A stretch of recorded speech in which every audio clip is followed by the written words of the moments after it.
또대명 분위기, 이런 분위기에서 과연 도전자가 있을까? 당대표를 하겠다고 나서는 도전자가 과연 있을까? 이게 궁금한 지점입니다. 자, 오늘 이재명 대표 중요한 내용 밝혔죠? 본인의 거취에 대해서. 많은 분들이 언제쯤 이 얘기할까 했는데 오늘 했어요. 그 목소리부터 들어보겠습니다. 조금 전 최고위원회의를 마지막으로 더불어민주당의 당대표직을 사임하게 됐습니다. 길지 않게 고민해서 저의 거취를 결정하겠다는 말씀을 드립니다. 아무래도 출마를 하지 않을 것으로 확정했다면 사퇴하지는 않았을 것 같습니다. 맨 마지막 날 출마를 하지 않을 것 같았으면 사퇴를 안 했겠다. 그럼 출마한다는 소리인 건가요? 이게 어떻게 이렇게 어렵게 좀 얘기를 했는데 뭐 그렇게 들리네요. 화면 좀 보겠습니다. 그렇다면 사실상 연임에 나선다라고 지금 정치권을 받아들이고 있는데요. 저 제목이 저 위에 큰 제목이 있죠. 또대명 민주당 전당대회 이렇게 갈 것 같아요. 또대명 이재명 대표 연임 뭐 도전이니까요. 이게 과연 민주당에는 전체적으로 봤을 때 득이냐 아니냐 이겁니다. 8월 18일 날짜 잡혔죠? 전당대회. 자, 밑에 보면 4가지 칸이 있는데 우선 왼쪽에 위아래를 좀 보겠습니다. 김대중 전 대통령에 이은 두 번째 대표 연임 사례가 될 수 있습니다. 만약에 뭐 아직까지 100%는 아니지만 100% 확정된 건 아니지만 이재명 대표가 다시 한번 당대표가 된다면 두 번째 연임 사례. 그리고요. 당대표가 된다면 지금 뭐 1년 전 사퇴 규정 이런 것까지 다 지금 순지를 봤잖아요. 그렇다면은 지방선거 공천권 등 행사가 가능해졌어요. 자, 그리고 그 옆으로 갑니다. 오른쪽 위아래입니다. 자, 그러면은 당내 이재명 대표 대항마가 없어요, 지금. 그렇게 평가받아요. 그렇다면은 과연 전당대회에 누가 당대표 도전한다고 나올 수가 있겠느냐, 이겁니다. 그렇다면 흥행 자체가 안 된다는 거잖아요. 지금 상대적으로 특히 여당은 후보들이 많아서 지금 흥행 얘기는 걱정 없다, 지금 얘기 나오는데. 그리고요. 사법 리스크 방탄용 아니냐 이 얘기 또 나올 수 있다는 거죠. 그리고 당이 지나치게 이재명 대표 1극 체제로 계속 가는 거 아니냐 이런 지적도 좀 있는 상황인데요. 자, 김지호 부대변인 일단 해석을 해보죠. 마지막 아까 영상에서요. 출마를 안 하기로 했다면 사퇴 안 했을 것이다. 이거 무슨 뜻입니까? 그렇다면은 출마한다는 겁니까? 당대표 한 번 더? 출마를 전제로 예. 당대표를 사퇴했다. 이렇게 해석하면 됩니다. 그것도 출마한다는 겁니까, 그러면은? 제가 볼 땐 그렇습니다. 자, 그러면은. 그리고 또 한 가지는 국민의힘에 비해서 상대적으로 흥행이 저조할 수 있다는 걱정이 있다는데 이건 어떻게 봐야 됩니까? 자, 그러한 지적도 예. 일견 저는 맞는 비판이라고 봅니다. 예. 1극 체제, 어떤 강자가 주도하는 선거 판세가 예. 어떻게 보면은 관심을 덜 받을 수도 있습니다. 너무 뻔하니까 많은 분들이 아마 덜 지켜보겠죠. 그리고 저희도 민주당 당대표가 중간에 경질되는 거는 많이 봤어도 예. 이재명 대표처럼 유능한 리더십을 인정받아서 예. 당 구성원들이 이구동성으로 연임해야 된다고 주장하는 경우가 처음이다 보니까 예. 사실 좀 당혹스럽습니다. 어. 그런데 나라 전체가 예. 윤석열 정부의 폭정에 신음하고 있고 안보도 불안하고 이러다 보니까 한 번 더 하자는 리더십이 요구를 저버릴 수가 없고 개인적으로는 저는 이재명 대표의 그런 그 무자비한 그 가족들을 포함한 탄압 수사를 잘 알고 있고 가혹한 재판 뭐 여러 가지로 예. 21년 이후에 혹사당한 그런 체력들을 알고 있기 때문에 좀 예. 많이 가슴 아프지만 예. 어쨌든 당원들과 지지층, 국민들이 원하고 있기 때문에 고심해서 도전할 것이라고 보고요. 우리 당의 어떤 그런 경쟁에 관해서 많은 의문을 제시하시는데요. 저희는 사실 민주화 운동을 주도한 그런 많은 훌륭한 선배님들이 계십니다. 예. 그동안 전당대에서 치열한 노선 투쟁으로 예.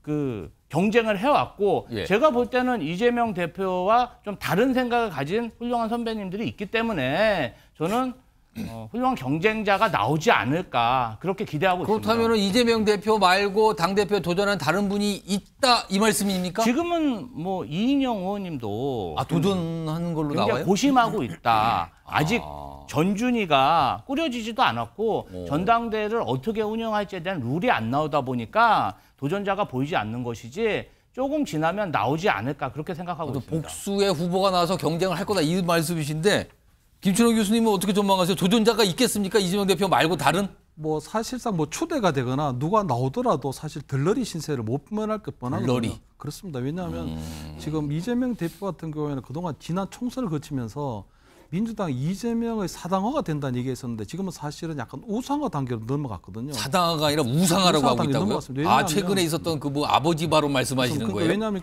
지금 당권에 일단 당 대표를 이게 두 번째 연임하는 게 사실 예. 김대중 전 대통령 이후로 처음이라는 거고요. 어. 두 번째 당권하고 대권 원래 분리를 해왔었습니다. 예. 그러니까 당권하고 대권 한꺼번에 지면 당이 이제 사당화가 되고 또 독재화 할 수 있는 부분이 있기 때문에 최근에 아까 얘기하신 것처럼 어떤 당 안에서 벌써 아버지라는 얘기 나버리면 민주당의 아버지 뭐 이런 발언 그렇기 때문에 나왔죠. 이건 우상화 단계로 넘어가는 거거든요. 그렇기 때문에 지금 이재명 대표에 대한 그 정도의 단계면 사실 누가 나와도 이것은 무의미하다. 단지 저는 이재명 대표가 막판에 고심하고 있는 건 하나 있다고 봅니다. 뭡니까? 그러니까 그대로 놓으면 초대가 되는 건 맞는데 과연 이런 상황으로 본인 방금 얘기 드린 것처럼 어쨌든 DJ 이후로 처음 맞이하는 이런 상황에 대해서는 이게 굉장히 엄중하거든요. 본인이 그런 정치적 무게를 받아들일 수 있을까? 두 번째는 어쨌든 국민의힘의 새 대표가 들어서게 되는데 예. 새 대표 체제가 한동훈 체제로 들어선다면 앞으로 향후 2년간은 한동훈 대표가 그동안 해왔던 것처럼 이재명 심판, 조국 심판 같은 그런 걸 계속 들고 놓을 예. 가능성이 높거든요. 그러면 이재명 저격수 역할을 계속 하게 될 텐데 그런 상황이 과연 본인이 대권 과도에 유리할까? 그렇다면 본인이 차라리 이번에 신뢰할 만한 지도부를 구성할 수 있다면 예. 본인은 빠져서 대권 수업이라든가 향후 2027년도 대권을 향한 그런 조용한 행보를 할 수도 있지 않을까 이렇게 보이거든요. 그래서 저는 이인영 의원 같은 경우에는 이재명 대표가 상당히 신뢰할 만한 대표감이기 때문에 추미애 만약에 의원이 나온다면 다르지만 그래서 이재명 의원, 그 이인영 의원과 새로운 믿을 만한 최고위원 체제가 구성될 수 있다는 확신이 된다면 본인이 굳이 추대라는 선택을 안 할 수도 있겠다. 이런 가능성은 그래도 좀 남아 있지 않을까 이렇게는 보입니다. 오늘 이재명 대표가 저런 얘기와 함께 그러니까 사실상 연임 도전에 나선다라고 봐야 되는데 그 이유에 대해서 좀 밝혔거든요. 근데 앞서서 지난 3월에는 당대표 다시는 안 한다. 이거 너무 힘들다. 이런 얘기 했거든요. 그 얘기와 함께 좀 묶었습니다. 들어보시죠. 이거 당대표, 이거 정말 3D 중에서도 3D입니다.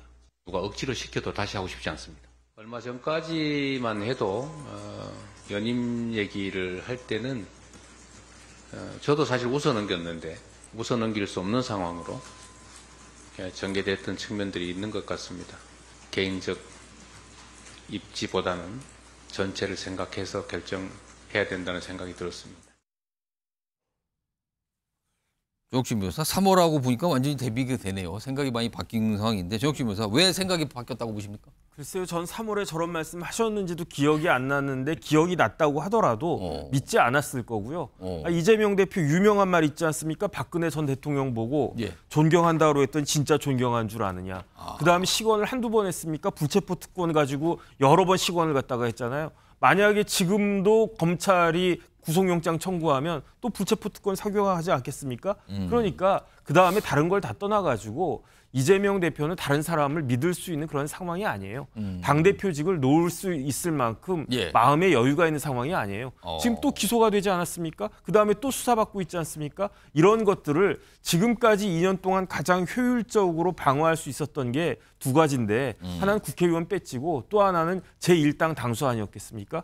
이 둘 중에 하나라도 내려놓을 생각을 전혀 하지 않았을 것이다. 저는 그런 생각이 듭니다. 정기남 교수께서는 일단 표면적으로 말한 거는 약간 달라진 것 같아요. 어떤 이유가 있다고 보십니까? 뭐 표면적으로 보면 그렇죠. 제1야당의 대표로서 이번 총선에 압승을 이끌었습니다.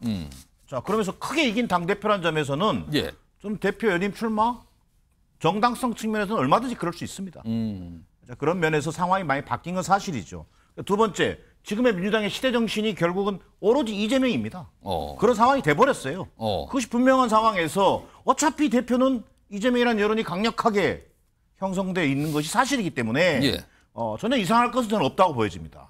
이재명 대표가 그러면서도 스스로 또 솔직한 속내도 밝혔어요. 좀 전에 자료하면서 얘기했습니다만 웃어 넘길 수 없는 상황이 됐다. 이 얘기는 뭐냐면 현실적으로 이재명 대표의 사활적 선택이다.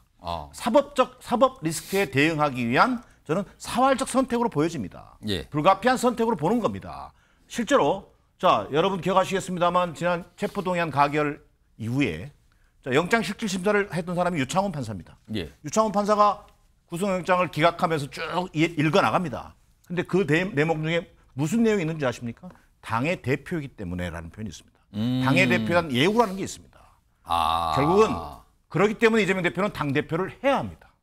사법 리스크에 효율적으로 대응하기 위해서 당대표를 하겠다라고 하는 것은 고민의 여지가 있는 것이 아닙니다. 그걸 가지고 지금 여당에서는 또 방탄 그러는 거 아닙니까? 그 방탄이라고 하든 안 하든 이재명 대표로서는 사활적 관계가 걸려있기 때문에 불가피한 선택이다. 그리고 당내에서도 마찬가지입니다. 예. 체포동의안 가결할 때 또 두 번째 이번에 국회의장 선출할 때 보시면 뭐 추미애 우원식 아무리 공천과대에 속관했다고 해도 믿을 수 없습니다. 당을 완전히 장악하고 있어야 됩니다. 예. 그게 이재명 대표의 저는 숙명으로 보여진다. 자, 그러나 이재명 대표인들 고민이 없을 수는 없다. 자, 이재명 대표의 일극체제를 얘기하고 있습니다. 예. 자, 이것이 과연 양날의 칼이 되진 않을까? 대선 가도에 어떤 영향을 미쳐올 것인지. 예. 자, 당내 유일한 차기 주자로서 대선까지 패권을 아마 가져갈 수 있을 겁니다. 사법부와 대응 과정에 사법부 이런 대응하는 과정에서 아마 일사불란하게 동원할 수 있을 겁니다. 자, 그러나 과연 이번 전당대회 정말 또대명 어대명 돼버리면 전대 흥행 실패하고 자, 중도층 누가 관심을 갖겠습니까? 이런 상황에서 궁극적으로 반전도 없고 경쟁도 없는 이런 전당대회 중도층이 반응할 리 만무하고 예. 결국 궁극적으로 이재명 대표의 대선에 어두운 그림자가 그려질 수도 있다. 이런 고민을 어떻게 헤쳐나갈 것인지 여기에 대한 부담은 여전히 남아있다. 저는 이렇게 보여집니다. 알겠습니다.